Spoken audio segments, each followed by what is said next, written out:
देखिए, battery down होने की वजह से क्लास को मैं रोक दिया था। जितना हुआ था उतना ही मैंने अपलोड कर दिया आप लोगों के लिए, क्योंकि फिर मैं नहीं चाहता था कि हाँ आज फिर दिक्कत हो और आज का क्लास फिर ना हो पाए। कल कुछ प्रॉब्लम आ गया था, इसकी वजह से कल क्लास नहीं हो पाया। चलिए आज का क्लास फिर शुरू करते हैं।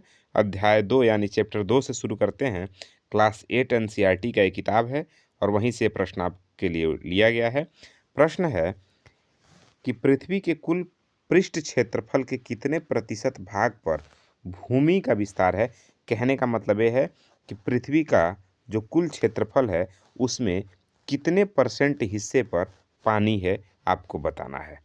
तो मेरे भाई ध्यान रखिएगा, जो सही विकल्प होगा वो ऑप्शन नंबर 1 होगा, यानी पृथ्वी के लगभग 71 हिस्सों पे क्या है मेरे भाई, पानी है। ये बात आपको ध्यान रखना है, पृथ्वी के 71% हिस्सों पे क्या है, पानी है। ठीक है ना। इसका मतलब लगभग 30% भाग भूमि है और 71% भाग जल है। अच्छा, पानी होने के कारण ये ऊपर से आसमान से अंतरिक्ष से नीला दिखाई देता है, इसलिए पृथ्वी का जो दूसरा नाम है इसे नीला ग्रह भी कहते हैं। क्या कहते हैं मेरे भाई, नीला ग्रह कहते हैं। बात ध्यान रखिएगा। अगला प्रश्न है, विश्व की 90% जनसंख्या भूमि के कितने प्रतिशत भाग पर निवास करती है, आपको बताना है। यानी विश्व की जो जनसंख्या है, ठीक है ना, विश्व की जो 90% जनसंख्या है वो भूमि के कितने प्रतिशत भाग पर निवास करती है, बताइए। तो ध्यान रखिएगा, विश्व की जो 90% जनसंख्या है वो पृथ्वी के 30% हिस्सों पे निवास करती है। विकल्प बी सही हो जाएगा, ये बात ध्यान रखना है। ठीक है ना। अगले प्रश्न की तरफ चलते हैं। तो अगला प्रश्न है कि मृदा जो है, मृदा निर्माण को प्रभावित करने वाला जनक सेल का क्या निर्धारित करता है, बताना है। जो मृदा निर्माण को प्रभावित करने वाला होता है जनक सेल, क्या निर्धारित करता है। ध्यान रखिएगा, पहली बात तो मृदा निर्माण को जो प्रभावित करता है उसका नाम है जनक सेल। अब आपको बताना है कि क्या निर्धारित करता है मेरे भाई। तो ध्यान रखिए, वो मृदा का रंग यानी मिट्टी का रंग, गठन और रासायनिक गुण निर्धारित करता है मेरे भाई। जनक सेल जो होता है, आपको ध्यान रखना है। देखिए, जनक सेल वह चट्टान है जिससे मृदा बनती है यानी मिट्टी बनती है। यह मिट्टी के रंग, खनिज मात्रा और पारगम्यता को निर्धारित करता है। क्या, जनक सेल। चलिए अगले प्रश्न की तरफ चलें। तो अगला प्रश्न है कि मृदा संरक्षण की वह विधि क्या कहलाती है जिसमें पहाड़ी ढाल पर चौड़े समतल सोपान बनाए जाते हैं, बताइए।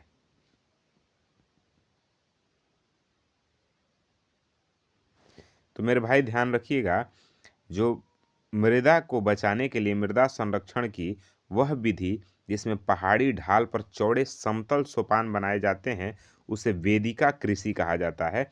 ध्यान रखिएगा, वेदिका फार्म कहा जाता है मेरे भाई, बिल्कुल आपको इसे ध्यान रखना है। तीव्र ढालों पर वेदिका फार्म बनाने में सपाट सतह कृषि के लिए उपलब्ध हो जाती है और मृदा अपरदन कम होती है। बात ध्यान रखना है। अगला प्रश्न है कि तटीय और शुष्क प्रदेशों में मृदा को बचाने के लिए पेड़ों को कतारों में लगाना क्या कहलाता है मेरे भाई। तो आप ध्यान रखिएगा, इसे रक्षक मेखलाएं कहते हैं हम लोग। क्या कहते हैं, रक्षक मेखलाएं। अगला प्रश्न है, मृदा निर्माण के लिए उत्तरदायी दो मुख्य जलवायु कारक कौन से हैं। मृदा निर्माण के लिए उत्तरदायी दो मुख्य जलवायु कारक कौन से हैं, आपको बताना है। क्या वर्षा और पवन, तापमान और वर्षा, या समय और वनस्पति। तो मेरे भाई ध्यान रखिएगा, तापमान और जो वर्षा है ये दोनों जिम्मेदार होती है किस लिए, मृदा निर्माण के लिए। अगले प्रश्न की तरफ चलें। देखिए, तापमान और वर्षा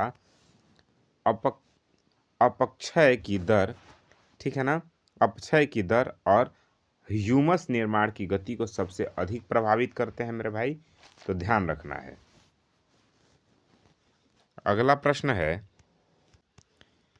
कि पृथ्वी पर उपलब्ध कुल जल का कितना प्रतिशत अलवण यानी फ्रेश जल है, पीने लायक है, फ्रेश वाटर है मेरे भाई, आपको बताना है। तो ध्यान से समझिए, यानी इसका विकल्प बी सही होगा, 7% जो हिस्सा है वो अलवण है, यानी फ्रेश वाटर है, पीने योग्य पानी है। ये बात ध्यान रखिएगा। पृथ्वी का 97% जल खरा है, जो कहाँ है, महासागरी में है, यानी समुद्र में है। केवल 2.7% जल ही अलवण यानी मीठा है, जिसका अधिकांश भाग ग्लेशियर में जमा है। ध्यान रखिएगा। अगला प्रश्न है, जल चक्र यानी वाटर साइकिल के संदर्भ में कौन सा कथन सत्य है? तो मेरे भाई बिल्कुल ध्यान रखना है कि जल की कुल मात्रा स्थिर रहती है। जल की कुल मात्रा क्या रहती है? स्थिर रहती है। जल चक्र के संदर्भ में बात आपको बिल्कुल ध्यान रखना है। जल न तो जोड़ा जा सकता है और ना ही घटाया जा सकता है, इसकी कुल मात्रा स्थिर रहती है। यह केवल वाष्पीकरण और वर्षण और प्रवाह के माध्यम से चक्रण करता है। अगला प्रश्न है कि CITES, ठीक है ना, CITES का मुख्य उद्देश्य क्या है? तो मेरे भाई ध्यान रखिएगा, वन्य जीवों और पौधों के अंतर्राष्ट्रीय व्यापार को नियंत्रित और सुरक्षित करना ही इसका मुख्य उद्देश्य है।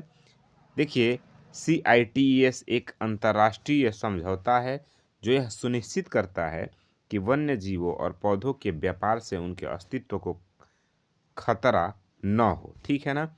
अगला प्रश्न है, मल्च बनाना मृदा संरक्षण की एक विधि है, इसमें क्या किया जाता है? देखिए, मल्च बनाना क्या होता है?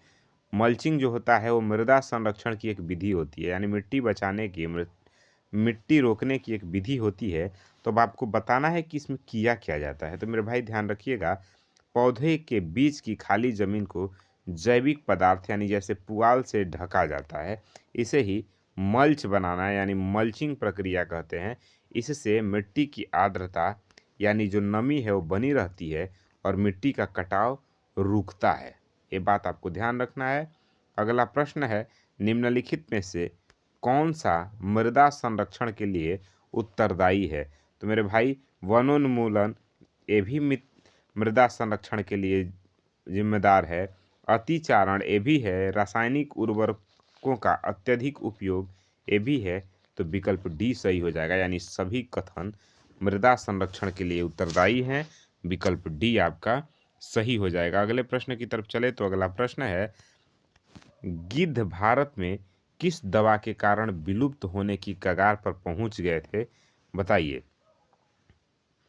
जो गिद्ध हैं वो भारत में किस दवा के कारण विलुप्त होने की कगार पर पहुंच गए थे? तो मेरे भाई ध्यान रखिएगा, डिक्लोफेनेक नामक एक दवा है जिसके कारण गिद्ध जो है वो भारत में विलुप्त होने के कगार पर पहुंच गए थे, ठीक है ना।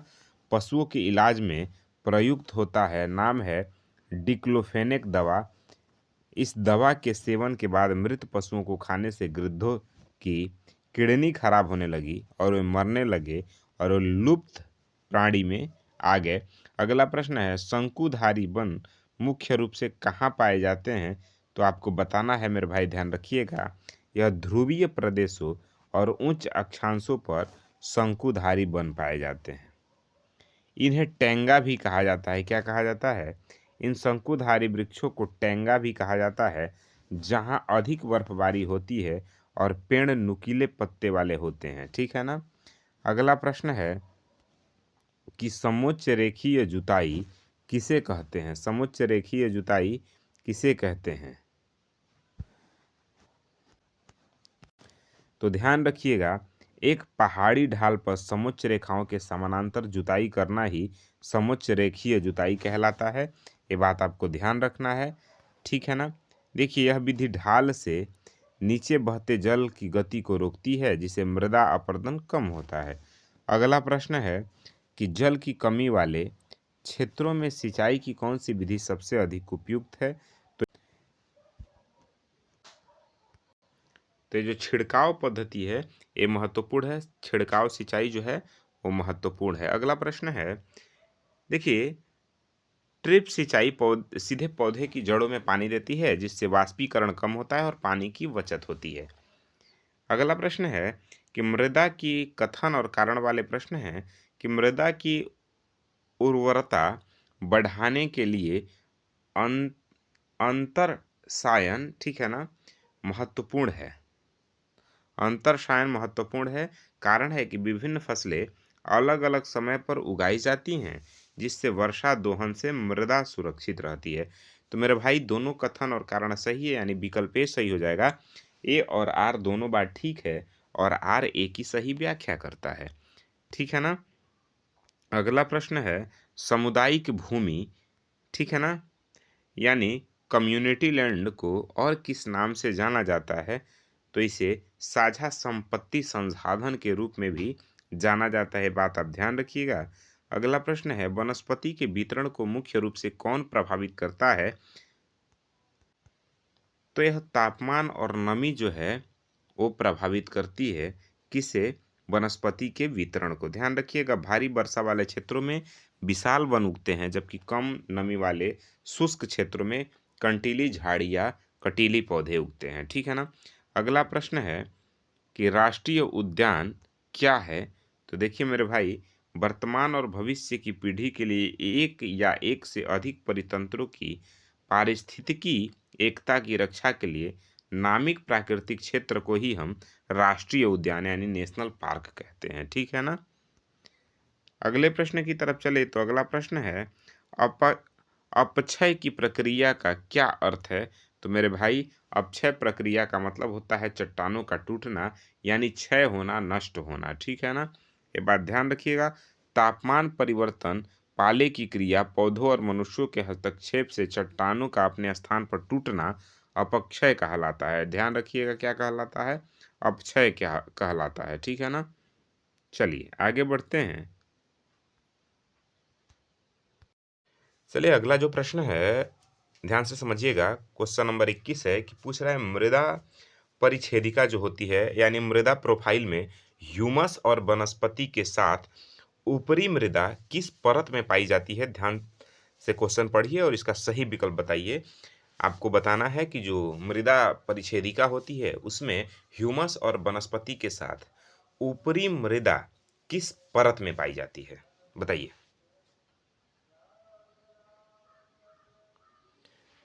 तो मेरे भाई ध्यान रखिएगा, सबसे ऊपरी जो परत होती है वो ए क्षितिज में पाई जाती है। किसमें?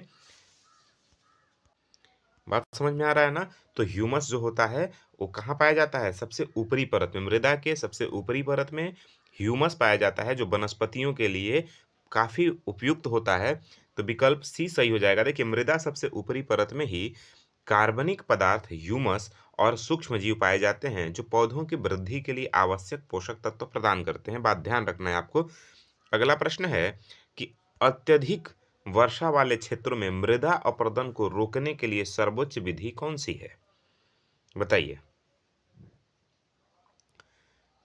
तो यहाँ विकल्प बी सही हो जाएगा, यानी समोच्च रेखीय रोधिकाएं जो होती हैं वो मृदा अपरदन को रोकने के लिए सही होती हैं, जहाँ पे बहुत ज्यादा मात्रा में बारिश होती है। ठीक है ना। देखिए, जैसे पहाड़ी ढालों पर पत्थरों और घास और मिट्टी से बनाई गई रोधिकाएं बहते जल की गति को कम कर देती है, जिससे मिट्टी का कटाव रुक जाता है। बात आपको ध्यान रखना है। अगला प्रश्न है, भारत के किस भाग में भूमि उपयोग का प्रतिशत वन क्षेत्र के रूप में सबसे अधिक है? देखिए, ये आपके एनसीईआरटी क्लास 8 के चैप्टर 2 का ये सभी प्रश्न है, कहीं भी बाहर से प्रश्न नहीं लिया गया है।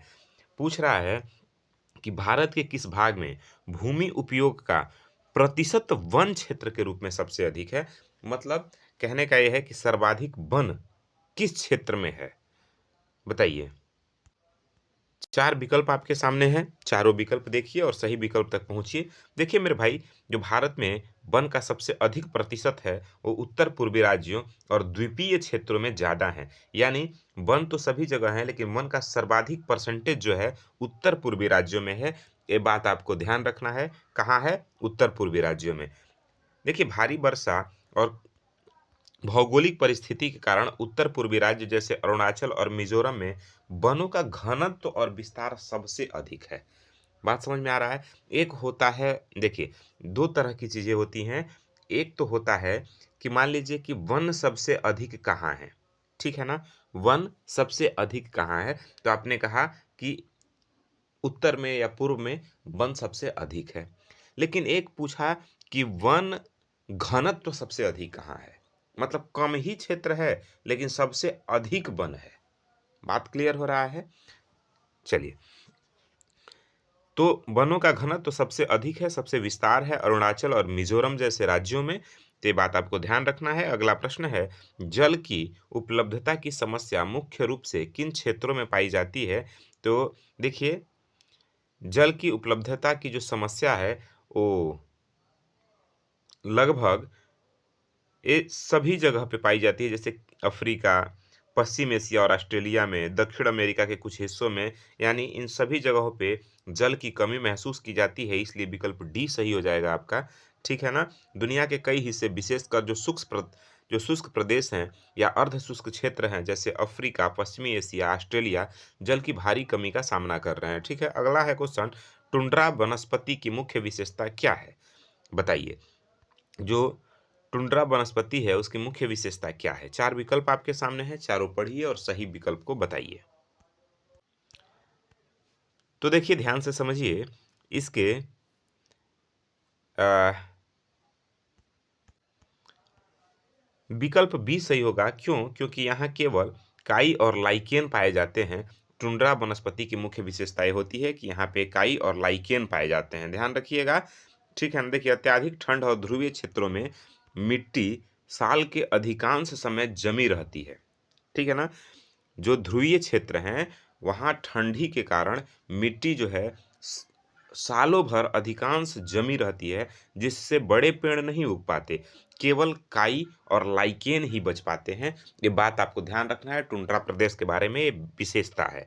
अगला प्रश्न है, वन्य जीव संरक्षण के लिए बायोस्फीयर रिजर्व यानी जैव मंडल संचय का मुख्य कार्य क्या है? बताइए। वन्य जीव संरक्षण के लिए जो बायोस्फीयर रिजर्व है यानी जैव मंडल निचय है, इसका मुख्य कार्य क्या है? तो मेरे भाई ध्यान रखिएगा, इसका मुख्य कार्य है कि पारिस्थितिक तंत्र के संरक्षण के साथ साथ सतत विकास को बढ़ावा देना ही बायोस्फीयर रिजर्व का मुख्य उद्देश्य होता है। जैव मंडल निचय संरक्षित क्षेत्रों की एक ऐसी श्रृंखला है जहां मानव और प्रकृति के बीच संतुलन बनाने का प्रयास किया जाता है। अगला प्रश्न है कि भूमि निम्नकरण का प्राकृतिक कारण क्या है? भूमि निम्नीकरण का प्राकृतिक कारण क्या है? बताइए। निम्नीकरण का मतलब होता है कम होना, भूमि का कम होना। ठीक है ना? उसका प्राकृतिक कारण क्या है? तो देखिए, इसका सही जो विकल्प है वो है भूस्खलन। भूस्खलन ही निम्नीकरण का प्राकृतिक कारण है। भूस्खलन और बाढ़ मृदा के निम्नीकरण के लिए प्राकृतिक कारण है, जबकि खनन और वनों की कटाई मानवीय कारण है। ठीक है ना? अगला प्रश्न है कि विश्व की वनस्पति के मुख्य प्रकारों को कितने भागों में बांटा जा सकता है? यानी वनस्पति को कितने भागों में बांटा जा सकता है, आपको बताना है। क्वेश्चन पूछा जा चुका है प्रीवियस ईयर में। बताइए। देखिए, इसके विकल्प सी सही होंगे, यानी विश्व की वनस्पति को मुख्यतः चार भागों में हम बांट सकते हैं, वन, घास का स्थल, गुल्म और टुंड्रा। ठीक है ना? तो ध्यान रखिएगा, ये चार भागों में हम वनस्पति को बांट सकते हैं। एनसीईआरटी के अनुसार नमी की मात्रा के आधार पर वनस्पति को वन, घास स्थल, गुल्म का मतलब होता है झाड़ियां, और टुंड्रा में विभाजित किया गया है। चार प्रकार से वनस्पतियों को विभाजित किया गया है आपके एनसीईआरटी की किताब के अनुसार। अगला प्रश्न है कि पर्वतीय ढालों पर मृदा अपरदन को रोकने के लिए चट्टान बांध कैसे मदद करते हैं?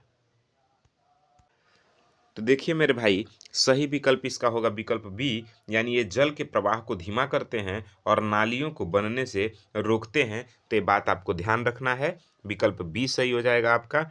ठीक है ना? पत्थरों का ढेर बहते पानी की गति कम कर देता है, जिससे गहरी नालियां नहीं बनती और मृदा सुरक्षित रहती है। अगला प्रश्न है कि जल संरक्षण के लिए जो स्प्रिंकलर यानी छिड़काव पद्धति है, छिड़काव सिंचाई है, किन क्षेत्रों के लिए सबसे प्रभावी है? बताइए।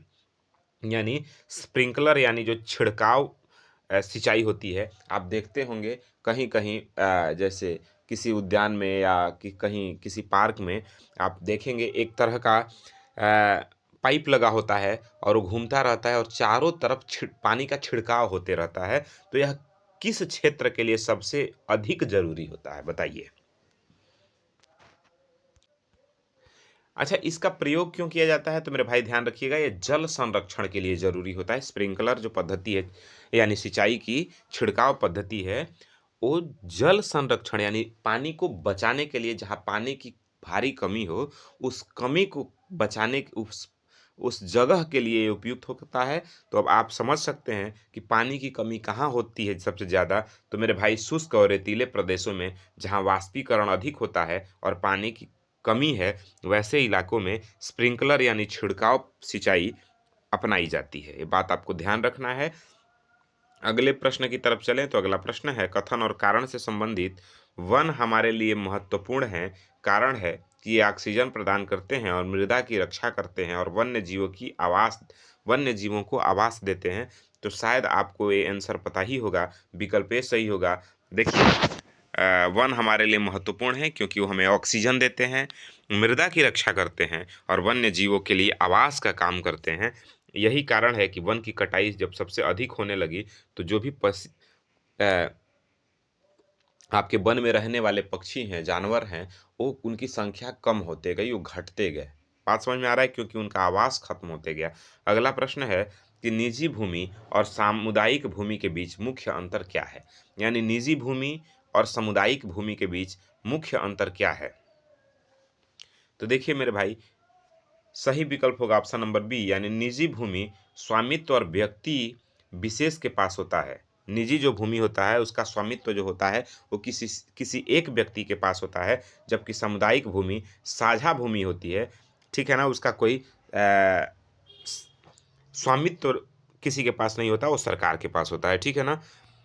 चलिए अगला प्रश्न देखते हैं। तो पूछ रहा है कि विश्व की कितनी प्रतिशत भूमि कृषि योग्य है? बताइए, विश्व की कितनी परसेंट भूमि जो है वो खेती करने लायक है? बताइए। तो देखिए ध्यान दीजिएगा, विश्व की लगभग 11% जो भूमि है वो खेती करने लायक है। बाकी पहाड़ी है, पठार है, ठीक है ना, जो खेती करने लायक नहीं है। तो 11% भूमि जो है वो खेती करने लायक है। अगला प्रश्न है कि वन्य जीव, ठीक है ना, वन्य जीवन में निम्नलिखित में से क्या शामिल है? जो वन्य जीवन है उसमें से निम्नलिखित में से क्या शामिल है? बताइए। तो ध्यान रखिएगा, इसमें पक्षी, कीट और जलीय जीव भी रहते हैं। वन्य जीवन में ये सभी शामिल है। ठीक है ना। केवल जंगली जानवर ये गलत है। केवल वे जानवर जो चिड़ियाघर में रहते हैं ये भी बात गलत है। केवल गाय भैंस और जैसे पालतू ये भी गलत है। मतलब पक्षी, कीट और जलीय जीव वो सभी वन्य जीवन के हिस्सा होते हैं। ठीक है ना। अगला प्रश्न है कि समुच्च रेखीय रोधिकाएं बनाने के लिए किन सामग्रियों का उपयोग किया जाता है? यानी जो पहाड़ों पे मिट्टी का कटाव होता है, पहाड़ों पे जो मृदा का क्षरण होता है, उसको रोकने के लिए जो समुच्चीय रेखीय रोधिकाएं यानी बांध बनाई जाती है, उसमें किन सामग्रियों का हम प्रयोग करते हैं? देखिए, इसके लिए विकल्प बी सही होगा, यानी पत्थर, घास और मृदा का हम प्रयोग करते हैं। मेरे भाई ध्यान रखिएगा। अगला प्रश्न है अत्यधिक वर्षा वाले क्षेत्रों में किस प्रकार के वन पाए जाते हैं? देखिए, जहाँ बहुत अधिक बारिश होता है वहाँ किस प्रकार के वन पाए जाते हैं? तो वहाँ विशाल वन पाए जाते हैं। ध्यान रखिएगा। अगले प्रश्न, देखिए, जहाँ नमी और तापमान अधिक होता है वहाँ वनों का घनत्व तो बहुत अधिक होता है। जैसे जैसे वर्षा कम होती है वृक्षों का आकार और घनत्व बढ़ता है। ये बात आपको ध्यान रखना है। अगला प्रश्न है भारत में वन्य जीव संरक्षण अधिनियम कानून कब लागू हुआ था? तो मेरे भाई ये लागू हुआ था 1972 में। 1972 का अधिनियम भारत में जंगली जानवर के संरक्षण के लिए सबसे प्रमुख कानून बना और वो है वन्य जीव संरक्षण अधिनियम कानून। ठीक है ना। अगले प्रश्न की तरफ चलें तो अगला प्रश्न है जल एक अक्षय संसाधन है, फिर भी हम जल प्रदूषण की चिंता क्यों करते हैं? बताइए। बहुत महत्वपूर्ण प्रश्न है कि जल एक अक्षय है, यानी जो जिसका क्षय ना हो, खत्म ना हो। जल एक अक्षय संसाधन है, फिर भी हम जल प्रदूषण की चिंता क्यों करते हैं? ध्यान रखिएगा, क्योंकि वो प्रदूषित जल अनुपयोगी होती है और जो हमारे लिए स्वास्थ्य के लिए घातक भी साबित हो सकती है, इसीलिए हम जल प्रदूषण की चिंता करते हैं। अगला प्रश्न है मृदा निम्नीकरण में अतिचारण का क्या प्रभाव पड़ता है? मृदा निम्नीकरण में अतिचारण का क्या प्रभाव पड़ता है? तो मेरे भाई ध्यान रखिएगा, घास की जड़ें मिट्टी को ढीला कर देती हैं, जिससे मृदा अपरदन बढ़ जाता है। बात आपको ध्यान रखना है। अगला प्रश्न है इंटर क्रॉपिंग यानी अंतरशयन विधि मृदा को कैसे बचाती है? तो देखिए जो इंटरक्रॉपिंग विधि है वो क्या करती है, अलग अलग फसलों को कतारों में उगाने से वर्षा के जल से मिट्टी का कटाव कम कर देती है। ठीक है ना? इसीलिए अंटरक्रॉपिंग विधि महत्वपूर्ण वृद्धि होती है मृदा अपरदन रोकने के लिए। अगला प्रश्न देखिए, अब अगले अध्याय पे हम चलते हैं। अध्याय 3 है और इसमें कृषि विशेष है, कृषि पे संबंधित प्रश्न है आपके अध्याय 3 से। अगला प्रश्न है, कृषि किस प्रकार का आर्थिक क्रिया है? बताइए। प्राथमिक क्रिया है, द्वितीयक क्रिया है, तृतीयक क्रिया है या चतुर्थक क्रिया है? आपको बताना है कृषि किस प्रकार की क्रिया है। तो मेरा भाई ध्यान रखिएगा, कृषि जो है वो प्राथमिक क्रिया है। किस प्रकार की क्रिया है? प्राथमिक क्रिया है। ये बात आपको ध्यान रखना है। देखिए प्राथमिक क्रिया का मतलब होता है प्राकृतिक संसाधन। जो प्राकृतिक संसाधनों के निष्कर्षण और उत्पादन से संबंधित क्रियाएं होती हैं उन्हें प्राथमिक क्रिया कहते हैं। बात समझ में आ रहा है? मतलब जो प्रकृति से निकलती है, जो प्रकृति से निकलती है वो प्राथमिक क्रिया होती है। जैसे मछली का पालन, जैसे कृषि, ठीक है ना? कृषि हो गया, तो कृषि क्या है? अपने आप से निकल रहा है, प्राकृतिक क्रिया है। मछली पालन, मत्स्य पालन, आदमी तो उसको मछली को बनाता नहीं है, ये प्राकृतिक है। तो ये सभी प्राथमिक क्रिया हैं, ये प्राथमिक क्रिया में आएंगी, ये ध्यान रखिएगा आप लोग। विश्व की कितनी प्रतिशत जनसंख्या कृषि से संबंधित कार्यों में संलग्न है? तो मेरे भाई ध्यान रखिएगा, विश्व की लगभग 50% जनसंख्या जो है वो कृषि के कार्यों में लगी रहती है।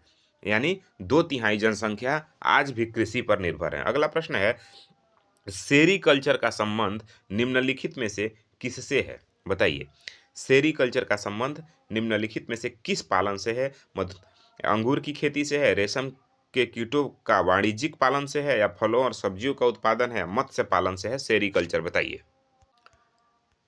देखिए मेरे भाई, मैं पूर्व में भी आपको बता चुका हूं, जो सेरीकल्चर का संबंध है वो रेशम कीट पालन से संबंधित है। यानी रेशम कीट पालन को सेरीकल्चर कहा जाता है। ठीक है ना? देखिए रेशम के कीड़ों का पालन सेरीकल्चर कहलाता है, जो कृषि की आय में अतिरिक्त वृद्धि करता है। अगला है विटीकल्चर का संबंध किससे है? यानी विटीकल्चर के अंतर्गत किसका उत्पादन किया जाता है?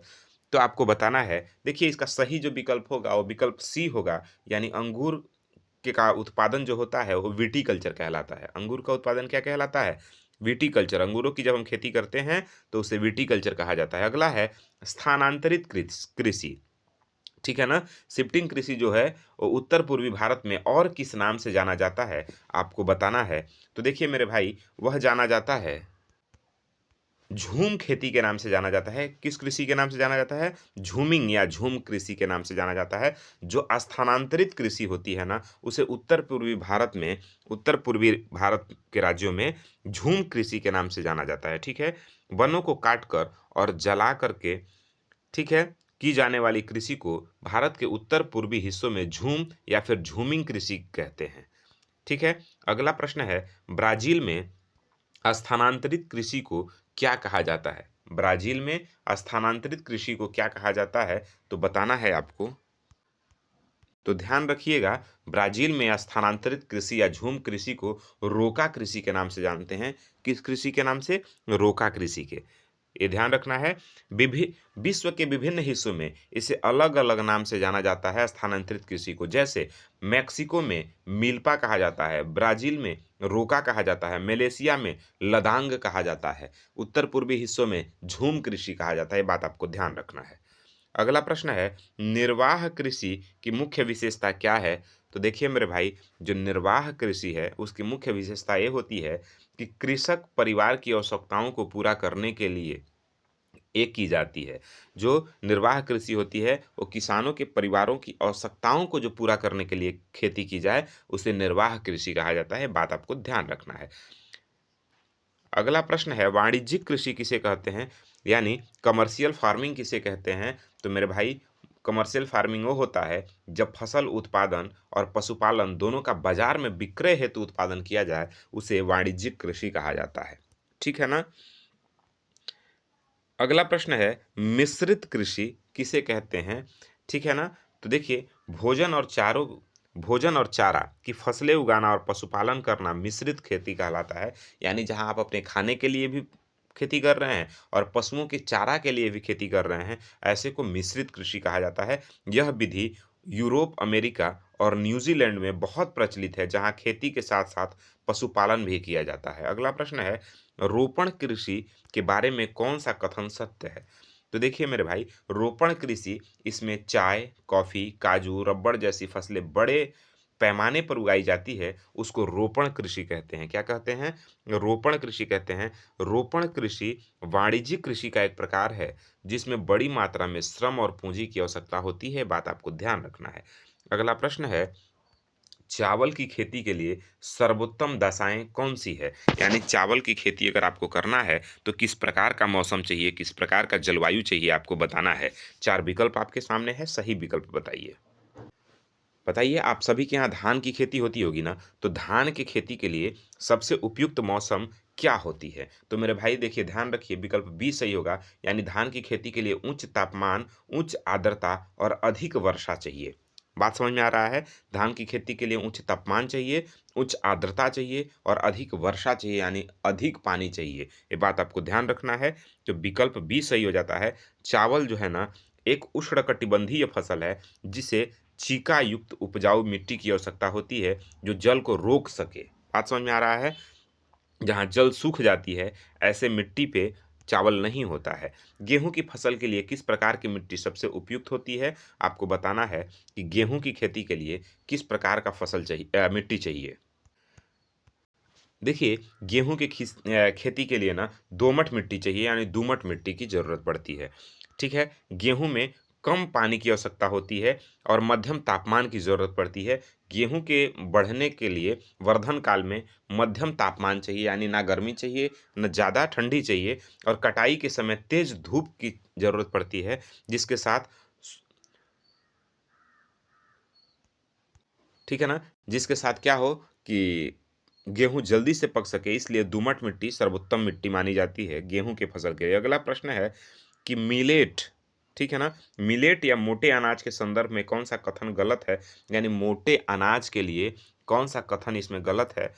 देखिए, इन्हें कम उपजाऊ और रेतीले मिट्टी में उगाया जाता है। ये बात बिल्कुल ठीक है कि इन्हें मोटे जो अनाज होते हैं, वो कम उपजाऊ वाले खेतों में और जो रेतीली मिट्टी होती हैं, उनमें उपजाई जाती हैं। तो आप देखेंगे अधिकांश पहाड़ी इलाकों में या पठारी इलाकों में मिलेट जैसे अनाज उगाए जाते हैं।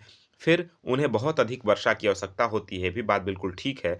लेकिन ज्वार, बाजरा और रागी भारत में उगाए जाने वाले मुख्य मिलेट हैं, ये बात बिल्कुल गलत है। तो चूँकि गलत पूछ रहा है, इसलिए कथन सी सही हो जाता है। और अगला है, इन्हें कम वर्षा और उच्च तापमान की आवश्यकता होती है, ये भी बात बिल्कुल ठीक है। मेरे भाई, मोटे अनाज के लिए कम वर्षा और शुष्क क्षेत्रों में भी आसानी से उगाए जा सकते हैं, ठीक है ना? अगला प्रश्न है और बहुत महत्वपूर्ण प्रश्न है, ध्यान रखिएगा। ये क्वेश्चन बार-बार पूछे जाते हैं।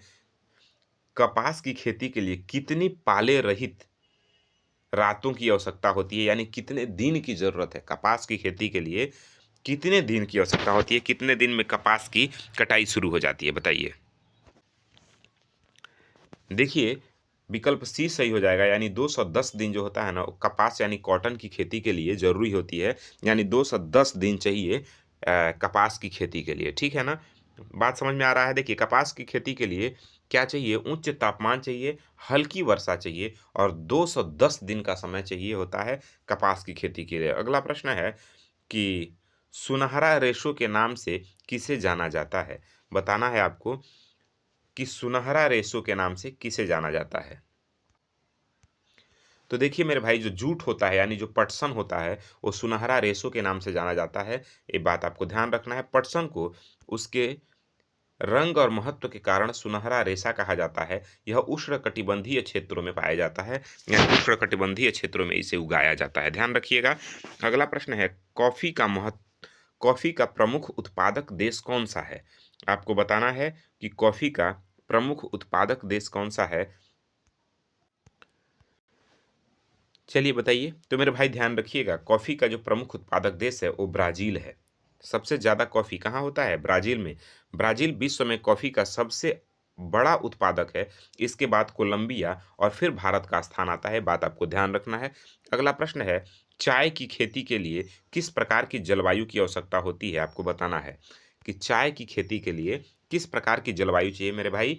ठंडी जलवायु और वर्ष भर समान रूप से वितरित उच्च वर्षा चाहिए, यानी हमेशा साल भर वर्षा जहाँ होती रहे भारी मात्रा में और जलवायु ठंडी जहाँ की रहे, वही मौसम ठीक होता है चाय की खेती के लिए। ये बात आपको ध्यान रखना है, क्योंकि चाय की कोमल पत्तियों की वृद्धि के लिए ठंडी जलवायु और समान वर्षा की आवश्यकता होती है, बात आपको ध्यान रखना है। अगला प्रश्न है कि कृषि कृषि विकास का मुख्य उद्देश्य क्या है? तो देखिए, यह खाद्य सुरक्षा सुनिश्चित करना ही कृषि विकास का मुख्य उद्देश्य है। ठीक है, अगला प्रश्न है, संयुक्त राज्य अमेरिका यानी यूएसए के एक फार्म और भारत के एक फार्म में मुख्य अंतर क्या है? तो देखिए, यूएसए में एक किसान एक व्यवसायी की तरह कार्य करता है, जबकि भारत में किसान एक निर्वाहक यानी कृषक की तरह कार्य करता है। तो ये मुख्य अंतर है। ठीक है ना? अगला प्रश्न है, जैविक खेती यानी ऑर्गेनिक फार्मिंग क्या है? तो देखिए मेरे भाई, जैविक खेती उस खेती को कहते हैं जहां रासायनिक खादों के स्थान पर जैविक खाद और प्राकृतिक जो कीटनाशक होते हैं, जहाँ पे केंचुओं से मिट्टी को उर्वरक बनाया जाए, ऐसे खेती को जैविक खेती कहते हैं, ध्यान रखिएगा। जो प्राकृतिक रूप से जहाँ से फलों, पत्तियों इत्यादियों के सड़ने से जो मिट्टी तैयार हो और उसमें कृषि की जाए, उसे जैविक खेती कहते हैं। और रासायनिक खेती उसको कहते हैं जहाँ पे अ, आपके रासायनिक दवाओं का इस्तेमाल हो, उन्हें रासायनिक खेती कहते हैं। अगले तरफ बढ़िए। देखिए, इसमें मिट्टी की उर्वरकता बढ़ाने के लिए प्राकृतिक खाद का उपयोग किया जाता है, जो पर्यावरण को हानि नहीं पहुंचाता है, आपको ध्यान रखना है। अगला प्रश्न है, कृषि एक तंत्र के रूप में कार्य करता है, इस तंत्र के निवेश के अंतर्गत क्या शामिल नहीं है? देखिए, कृषि एक तंत्र की तरह कार्य करता है और इस तंत्र में निवेश के अंतर्गत क्या शामिल नहीं किया जाता है? तो मेरे भाई ध्यान रखिएगा, हार्वेस्टिंग यानी कटाई इसमें शामिल नहीं किया जाता है। देखिए, मशीनरी, श्रम, निवेश है। कटाई, जुताई और बुआई इस तंत्र की संक्रियाएं हैं, वह निवेश नहीं होता है। ठीक है ना? अगला प्रश्न है कि सघन निर्वाहन कृषि के बारे में कौन सा कथन सही है? ठीक है ना? बताइए। तो सघन निर्वाहन कृषि के संबंध में सही कथन है कि किसान एक छोटे भूखंड पर साधारण औजारों और अधिक श्रम से खेती करता है, उसे सघन निर्वाहन कृषि कहते हैं। ठीक है ना? दक्षिण और दक्षिण पूर्व एशिया के घने बसे क्षेत्रों में किसान छोटे खेत से अधिक लेने के लिए अधिक श्रम का उपयोग करते हैं, उन्हें ही सघन कृषि कहा जाता है। अगला खेत प्रश्न है, स्थानांतरित कृषि यानी जो शिफ्टिंग कृषि है की मुख्य हानि क्या है? मतलब जो हम झूम खेती करते हैं या स्थानांतरित खेती करते हैं, उसका मतलब उसमें हानि क्या है? उसमें सबसे ज़्यादा हानि क्या होता है, बताना है आपको। देखिए, उसका सबसे बड़ा जो झूम खेती या फिर स्थानांतरित कृषि की जो सबसे बड़ी अ, नुकसान है, वो ये है कि इससे वनोन्मूलन और मृदा अपरदन होता है। मतलब हम अभी आपने पढ़ा कि झूम खेती यानी स्थानांतरित कृषि के लिए वनों की कटाई करते हैं और फिर उसको जला देते हैं, जला के फिर फसल उगाते हैं और जब उसका उपज कम हो जाता है, फिर अगले वन की कटाई हम कर देते हैं, फिर वहाँ पे फसल उगाते हैं। इस तरह से तो वन क्या हो रहे हैं? कम हो रहे हैं और मृदा का क्षरण हो रहा है, मृदा अपरदन हो रहा है। ठीक है ना? ये बात आपको ध्यान रखना है। अगला प्रश्न है कि हॉर्टिकल्चर के का संबंध किससे है? बताइए। हॉर्टिकल्चर का संबंध किससे है? अभी आपने सेरीकल्चर पढ़ा, अभी आपने पीछे पढ़ा है ना सेरीकल्चर। तो सेरीकल्चर का संबंध किससे था? तो वो था आपके किससे? रेशम कीट पालन से। अब आपको बताना है हॉर्टिकल्चर का संबंध किससे है। तो मेरे भाई ध्यान रखिएगा, ये वाणिज्यिक उपयोग के लिए जो सब्जियां, फूल और फलों का उगाने का प्रक्रिया है, उसे ही हॉर्टिकल्चर कहते हैं। ठीक है ना? अगला प्रश्न है, चलवासी पशुचारण मुख्य रूप से किन क्षेत्रों में प्रचलित है? तो मेरे भाई, सहारा के अर्ध शुष्क और शुष्क प्रदेशों में चलवासी पशुचारण प्रमुख रूप से देखा जाता है। सहारा, मध्य एशिया और भारत के राजस्थान और जम्मू कश्मीर जैसे क्षेत्रों में पशुपालक चारे और पानी की तलाश में अपने पशुओं के साथ एक स्थान से दूसरे स्थान घूमते रहते हैं। उसी को ही हम क्या कहते हैं? चालक चलवासी पशुचारण कहते हैं। अगला प्रश्न है, पशुचारी मुख्य रूप से किन पशुओं को पालते हैं? तो ध्यान दीजिएगा, भेड़, ऊंट, याक और बकरी जैसे पशुओं का वो मुख्य रूप से पालन करते हैं। ये पशु दुर्गम जलवायु में जीवित रह सकते हैं और पशुपालकों को दूध, मांस, ऊन और खाल प्रदान करते हैं। ये बात आपको ध्यान रखना है। अगला प्रश्न है, चावल की खेती के लिए चीका युक्त जो जलोढ़ मृदा है वो सर्वश्रेष्ठ क्यों माना जाता है? तो मेरे भाई क्योंकि इसमें जल रोकने की क्षमता सर्वाधिक होती है। ठीक है ना? अगले प्रश्न की तरफ चलें तो अगला प्रश्न है, मक्का की फसल के संदर्भ में कौन सा भौगोलिक कारक आवश्यक नहीं है? यानी मक्का मक्का जब आप उगा रहे हैं तो उसमें कौन सा जो भौगोलिक कारक है वो जरूरी नहीं होता है, आपको बताना है। देखिए, मक्का के उपज के लिए मेरे भाई बहुत अधिक पाला यानी ठंडी की आवश्यकता नहीं है। ठीक है ना? मक्का के लिए मध्यम तापमान चाहिए और प्रचुर धूप चाहिए। पाला इस फसल के लिए हानिकारक होता है और उसका नुकसान पहुंचा देता है। ध्यान रखिएगा, पाला आप सभी समझते हैं, जाड़े की वो ठंड, ठीक है ना, जहाँ कपन हो उसे ही पाला कहा जाता है। अगला प्रश्न है पटसन के बारे में कि पटसन को सुनहरा रेशा कहने का मुख्य कारण क्या है? तो अभी आपने पढ़ा, इसका जो रंग है चमकीला पीला सुनहरा होता है। यह बहुत उपयोगी होता है, इसीलिए पटसन को सुनहरा रेशा कहते हैं। कॉफ़ी के कॉफ़ी के पौधों की खोज के बारे में किस देश की कहानी प्रसिद्ध है? तो मेरे भाई देखिए, अरब देश की कहानी प्रसिद्ध है, जहाँ काल्दी नाम का एक गडेरिया है। आपके इस एनसीईआरटी की किताब में बताया गया है कि एनसीईआरटी के अनुसार 850 ईस्वी में काल्दी नाम के एक अरबवासी ने कॉफ़ी की खोज की थी। जब उसकी बकरियों ने उसकी बोरीज यानी फलों को खाकर ऊर्जा महसूस की, तभी ये कॉफ़ी की खोज हुई 850 ईस्वी पूर्व। ध्यान रखिएगा, आपके एनसीईआरटी की किताब में दिया था तो मैं इसको यहाँ पे ला दिया आपके सामने। अगला प्रश्न है, चाय की कोमल पत्तियों के वृद्धि के लिए कैसी ढाल आवश्यक है?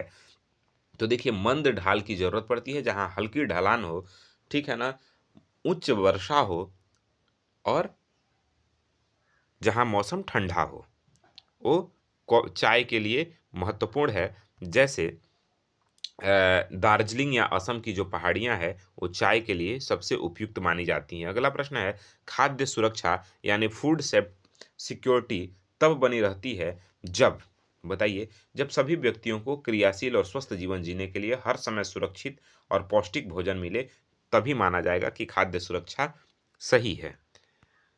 अगला प्रश्न है, संयुक्त राज्य अमेरिका यानी यूएसए में मक्का की खेती का मुख्य उद्देश्य क्या है?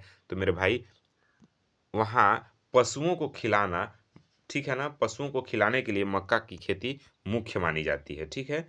भारत में एक छोटे किसान के पास औसतन कितनी भूमि होती है?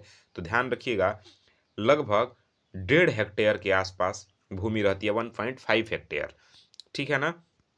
अगला प्रश्न है, सहकारी समितियों, ठीक है ना, से किसानों को क्या लाभ होता है? बताना है आपको, कोऑपरेटिव के संबंध में है कि सहकारी समितियों से किसानों को क्या लाभ होता है। तो मेरे भाई ध्यान रखिएगा, वे पशुओं के चारे के प्रकार और कृषि उपकरणों के बारे में सलाह देते हैं, यही उनको लाभ होता है। अगला प्रश्न है कथन और कारण वाले, फिर हम अगले अध्याय पे चलेंगे। विकसित देशों जैसे यूएसए में खेती एक व्यवसाय की तरह की जाती है। कारण है वहाँ फार्म का आकार बहुत बड़ा होता है और मशीनों का व्यापक प्रयोग है। तो दोनों विकल्प सही है, कथन और कारण दोनों ठीक हैं। ठीक है ना। अगला प्रश्न है, कीटकनाशी का उपयोग जैविक कृषि में क्यों नहीं किया जाता? बताइए, पीड़कनाशी का उपयोग जैविक कृषि में क्यों नहीं किया जाता है? क्योंकि ये मिट्टी की उर्वरकता और पर्यावरण को नुकसान पहुंचाते हैं। ठीक है ना, इसीलिए इनका प्रयोग नहीं किया जाता है। अगला प्रश्न,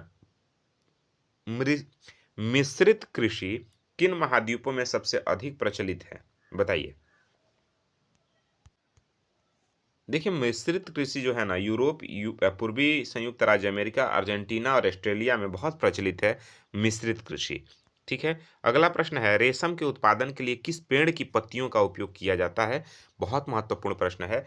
रेशम के उत्पादन के लिए किस पेड़ की पत्तियों का यानी किस पेड़ का प्रयोग किया जाता है? तो मेरे भाई ध्यान रखिएगा, वो सहतूत का पेड़ होता है। सहतूत के पेड़ से ही रेशम कीट का उत्पादन होता है और रेशम कीट उत्पादन को सेरीकल्चर कहा जाता है। बात आपको ध्यान रखना है। देखिए, रेशम के कीड़े मुख्य रूप से शहतूत की पत्तियों को खाकर फिर रेशम के कोकून बनाते हैं और फिर उसी से रेशम का निर्माण होता है और उसको रेशम कीट पालन को सेरीकल्चर के नाम से हम जानते हैं। कृषि विकास के अंतर्गत उच्च उपज देने वाली किस्मों का क्या महत्व है, बताना है आपको। देखिए, जब इसको देखेंगे तो इसका विकल्प बी सही होगा, यानी एक कम समय में और छोटे क्षेत्र में अधिक पैदावार सुनिश्चित करते हैं। ठीक है ना? अगले प्रश्न की तरफ चलें तो अब हम पढ़ेंगे अध्याय 4 और 5 से महत्वपूर्ण प्रश्न जो सीटेट के लिए संभावित बन सकते हैं या उपयोगी साबित हो सकते हैं। पहला प्रश्न है कि किस देश का सबसे बड़ा संसाधन देखिए, किसी देश का सबसे बड़ा संसाधन किसे माना जाता है? तो ध्यान रखिए, वहाँ के लोग ही उस देश की सबसे बड़ी संसाधन के रूप में कार्य करते हैं। ठीक है ना? प्रकृति की देन केवल तब महत्वपूर्ण होती है जब वह लोगों के लिए उपयोगी होती है। अगला प्रश्न है कि विश्व की जनसंख्या का लगभग 90% भाग भूपृष्ठ के कितने प्रतिशत भाग पर निवास करता है?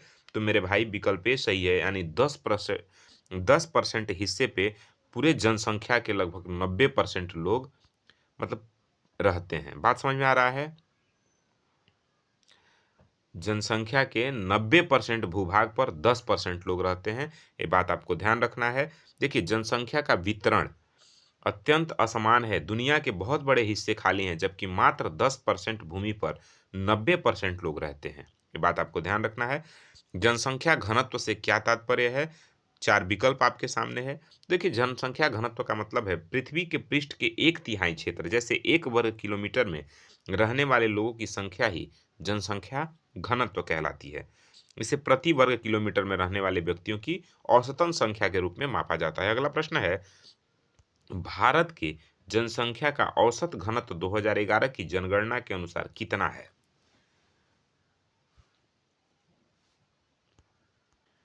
बताइए, सही विकल्प क्या होगा? तो देखिए, विकल्प बी सही होगा, यानी 382 व्यक्ति प्रति वर्ग किलोमीटर जनसंख्या घनत्व 2011 की जनगणना के अनुसार था। ठीक है ना? अगला प्रश्न है, विश्व में जनसंख्या वितरण को प्रभावित करने वाला सांस्कृतिक कारक कौन सा है?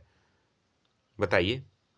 तो देखिए मेरे भाई, वो है आपके यरूशलेम और वाराणसी जैसे धार्मिक स्थल विश्व में जनसंख्या वितरण को प्रभावित करने वाला सांस्कृतिक कारक है। ठीक है ना?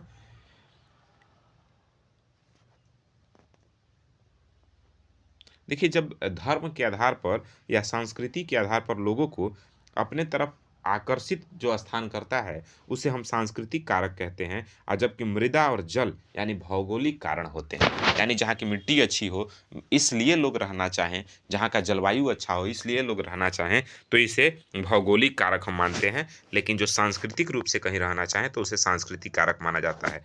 अगला प्रश्न है कि जनसंख्या में परिवर्तन के तीन मुख्य कारक कौन से हैं? तो जनसंख्या में परिवर्तन के मुख्य 3 कारण जो हैं वो शिक्षा, स्वास्थ्य और आय है। ठीक है ना? चलिए अगले प्रश्न की तरफ चलें। तो अगला प्रश्न है, प्राकृतिक वृद्धि दर की गणना कैसे की जाती है? तो प्राकृतिक वृद्धि दर की गणना जन्म दर और मृत्यु दर के बीच के अंतर का जो होता है वो प्राकृतिक वृद्धि दर की गणना की जाती है वैसे ही। ठीक है ना? प्रवास के संदर्भ में आप्रवास का क्या अर्थ है? तो देखिए, अप्रवास का अर्थ है जब व्यक्ति नए देश में जाता है तो अप्रवास हो जाता है। ठीक है ना? उत्प्रवास के कारण जनसंख्या पर क्या प्रभाव पड़ता है? तो जनसंख्या उससे क्या होती है? घटती है उत्प्रवास के कारण। अगला प्रश्न है, जनसंख्या पिरामिड क्या दर्शाता है? तो मेरे भाई, जनसंख्या का आयु, लिंग और संगठन जनसंख्या पिरामिड को दर्शाता है। यदि किसी देश का जनसंख्या पिरामिड आधार पर चौड़ा है और ऊपर तीव्र से संकरा होता है तो वह क्या दर्शाता है? तो ध्यान रखिएगा, वह उच्च जन्म दर और उच्च मृत्यु दर को दर्शाता है। ठीक है ना? अगला प्रश्न है, जापान का जनसंख्या पिरामिड आधार पर संकरा क्यों है? क्योंकि वहां जन्म दर कम है। अगला प्रश्न है, निम्नलिखित में से कौन सा देश जनसंख्या के अत्यधिक घनत्व वाला क्षेत्र है? देखिए, सभी एनसीईआरटी के किताब से लिए गए हैं जो 2011 के जनगणना के अनुसार है। बात ध्यान रखिएगा क्योंकि अभी जनगणना हुआ नहीं है। तो ये है दक्षिण पूर्वी एशिया, जनसंख्या के अत्यधिक अत्यधिक घनत्व वाला ये क्षेत्र है जो दक्षिण पूर्वी एशिया है। ठीक है ना। अगला प्रश्न है कि भोपाल गैस त्रासदी जो 1984 में हुआ था, उसमें से किस जहरीली गैस का रिसाव हुआ था? पहले तो आपको ध्यान रखना है कि भोपाल गैस त्रासदी जो हुआ था 1984 में हुआ था। ठीक है ना। अब आपको बताना है कि इसमें से कौन सा गैस निकला था, किस गैस का रिसाव हुआ था जिसके कारण इतना सारा नुकसान हुआ। तो ध्यान रखिएगा विकल्प बी सही होगा, यानी मिथाइल आइसोसाइनेट जो था वह इसमें से रिसाव हुआ था। भोपाल गैस देखिए बात है 3 दिसंबर 1984 की। कब की? 3 दिसंबर 1984 की। यूनियन कार्बाइड के कीटनाशक कारखाने से एक रिसाव हुआ था जो इतिहास के सबसे भयानक औद्योगिक आपदाओं में से एक माना जाता है। इसमें से जो आपका मिथाइल आइसोसाइनेट है यानी मिक है, वही लीक हो गया था, रिसाव हो गया था, जिससे काफ़ी मात्रा में नुकसान पहुंचा था। अगला प्रश्न है, इस्पात को आधुनिक सभ्यता का आधार क्यों माना जाता है? क्योंकि सुई से लेकर भारी मशीनों और विशाल जहाज़ों तक सब कुछ इस्पात से बनता है। ठीक है ना। अगला प्रश्न है, सिलिकॉन वैली और बेंगलुरु के बीच कौन सी समानता पाई जाती है? तो देखिए मेरे भाई ध्यान रखिएगा, इन दोनों क्षेत्रों में सुहावनी जलवायु और कुशल कार्यबल उपलब्ध होते हैं, यही समानता है। देखिए, जो कैलिफोर्निया की सिलिकॉन वैली है और बेंगलुरु दोनों ही आईटी हब हैं, यही उनके बीच समानता है। अगला प्रश्न है कि इस्पात एक मिश्र धातु है, क्योंकि कारण कह रहा है कि इसमें लोहे के साथ एल्युमिनियम, निकल और तांबा जैसी धातुओं को मिलाया जाता है। तो मेरे भाई ध्यान रखिएगा, विकल्प ए ठीक हो जाएगा, यानी ये दोनों बात ठीक है, कथन और कारण दोनों सही है और दोनों एक दूसरे की व्याख्या करते हैं। यानी इस्पात एक मिश्र धातु है, इसमें लोहे के साथ एल्युमिनियम, निकल और तांबा को भी मिलाया जाता है। ठीक है ना। अब अगला प्रश्न है कि औद्योगिक तंत्र, इंडस्ट्रियल सिस्टम का सही क्रम क्या है? आपको बताना है। 4 विकल्प आपके सामने हैं। अब इसमें से सही कथन आपको बताना है कि सही क्रम क्या है। तो मेरे भाई ध्यान रखिएगा, निवेश, प्रक्रिया और निर्गत ये औद्योगिक तंत्र का सही क्रम है। मतलब सबसे पहले कच्चा माल श्रम के रूप में, जिसे निवेश कहा जाता है। सबसे पहले कच्चा माल श्रम के रूप में लगाया जाता है, जिसे निवेश कहा जाता है। फिर कारखाने में उस पे काम किया जाता है, जिसे प्रक्रिया कहा जाता है। और अंत में वस्तु को बाहर तैयार करके दिया जाता है, जिसे निर्गत कहा जाता है। ठीक है ना। अगला प्रश्न है कि संयुक्त राज्य अमेरिका का ग्रेट लेक्स क्षेत्र किस उद्योग के लिए प्रसिद्ध है? तो मेरे भाई ध्यान रखिएगा, यह लौह इस्पात यानी लोहा इस्पात उद्योग के लिए प्रसिद्ध है, जो पीटर्सबर्ग के पास है। अगला प्रश्न है कि अहमदाबाद में सूती वस्त्र उद्योग के विकास के पीछे जलवायु का क्या योगदान है? कौन सी जलवायु यहाँ सबसे बढ़िया है? तो मेरे भाई, यहाँ आर्द्र जलवायु जो धागा टूटने से बचाती है, ये यहाँ खास बनाती है इसको। ठीक है ना। अब आपको बताना है कि वस्त्र उद्योग की शब्दावली में ओटाई शब्द का क्या मतलब होता है, यानी ओटाई किसे कहते हैं? तो मेरे भाई ध्यान रखिएगा, रुई से बीजों को अलग करना ही क्या कहलाता है? ओटाई कहलाता है। ठीक है ना। तो ये रहे आपके कुल प्रश्न जो एनसीईआरटी क्लास 8 के अध्याय 5 तक जरूरी प्रश्न बन सकते हैं। ये सभी देखिए एनसीईआरटी की किताबों से लाइन बाय लाइन पढ़ करके वहाँ से जो भी महत्वपूर्ण प्रश्न बन सकते हैं, उन सभी प्रश्नों को लाया गया है। देखिए हम अपने तरफ से प्रयास कर रहे हैं कि आप के अच्छे से अच्छे नंबर बन सकें, अच्छे से अच्छे अंक प्राप्त करें आप। बाकी एग्ज़ाम में एग्ज़ामिनर कैसा पेपर सेट कर रहा है, क्या कर रहा है, अभी तक के हिसाब से एनसीईआरटी से प्रश्न पूछता है और मैं वहीं से लाइन बाय लाइन आपके लिए उठा के लाया हूँ। आज का वीडियो इतना ही, बाकी मिलते हैं अगले वीडियो में, तब तक के लिए जय हिंद।